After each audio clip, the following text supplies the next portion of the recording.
Et oui, c'est un festival qui n'en finit plus de grandir. Et nous allons tenter de vous faire partager cet engouement avec des invités, des reportages et bien évidemment quelques surprises.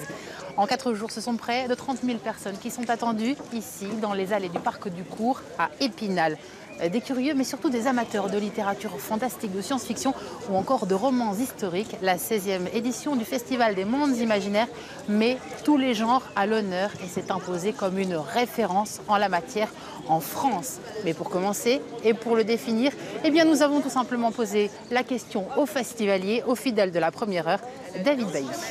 Une année sans les Imaginales, je peux pas. C'est pas possible. Vraiment pas. J'ai ma meilleure amie qui s'est mariée en mai, je lui ai dit mais tu t'arranges comme tu veux, je suis témoin à ton mariage, tu te maries pas le week-end des Imaginales. Ouvert, convivial, détendu, une collection d'adjectifs dithyrambiques qui colle désormais à la peau du festival. Un festival devenu pour tous un incontournable du genre, fantastique. On a tendance à se dire quand on ne connaît pas le monde de la science-fiction, fantastique, fantasy, que c'est un monde très fermé, avec des gens, des divas, vous savez, qui vous regardent de loin. Pas du tout. On discute avec les auteurs, on peut aller les voir, on peut aller leur déclarer notre amour littéraire. Il y a des gens partout. Hier, c'était déjà plein de gens partout et tout. Moi, j'aime vraiment bien, quoi. C'est très convivial. J'aime beaucoup.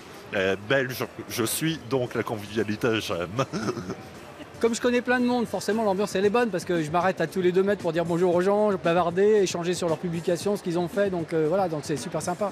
Dans les allées, les sourires s'additionnent, les conversations s'empilent, l'échange est partout. Alchimie réelle entre auteurs, éditeurs et passionnés, une parenthèse enchantée, un moment de bonheur unanime. Excentrique, rigolo, fou, oui ça c'est sûr, mais surtout comme je vous l'ai dit, chaleureux et un vrai moment de partage et de rencontre autour du livre. Électrique, un petit peu humide aujourd'hui, donc ça va faire des étincelles et ça va être génial.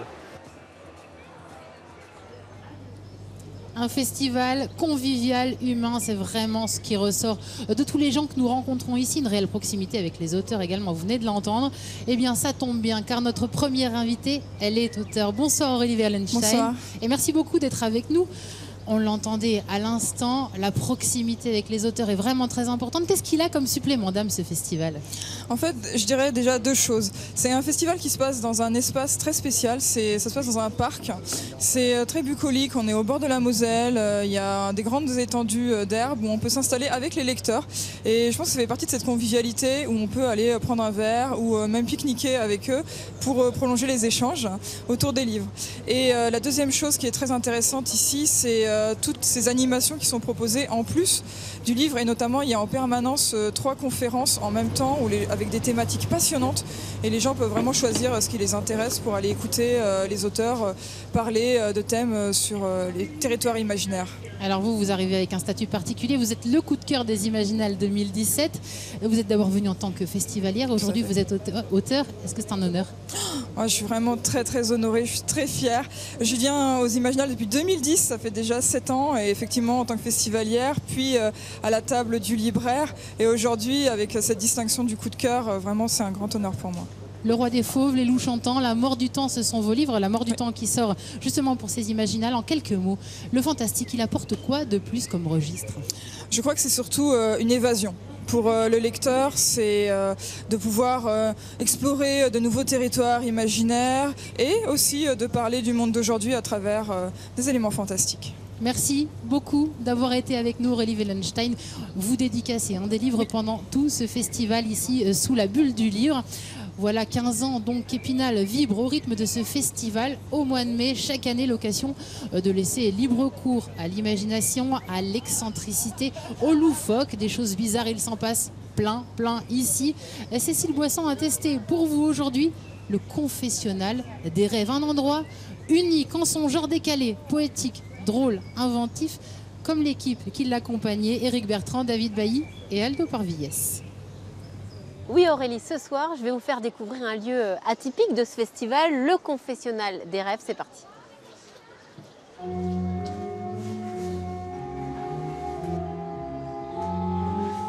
Bonjour. Bonjour ma fille. Donc je peux dire mon père, on est dans un confessionnal. Mais vous devez dire mon père. Alors mon père, qu'est-ce qu'on fait ici? Eh bien j'imagine que si vous êtes là, c'est que vous avez de lourdes choses à confesser.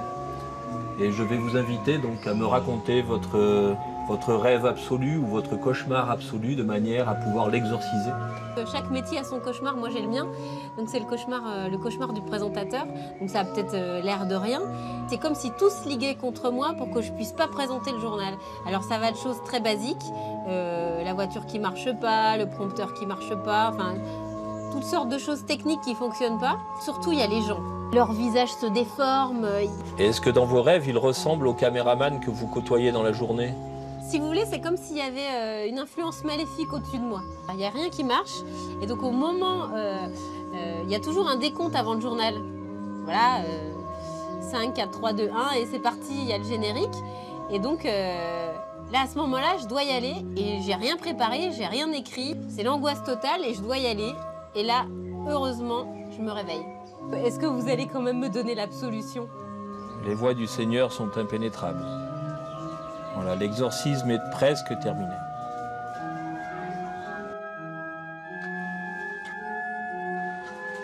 Ma fille, Mon père, voici votre absolution. J'espère qu'il vous plaira, qu'il vous apportera des rêves pleins de joie et de bonheur. vous allez continuer tout le week-end?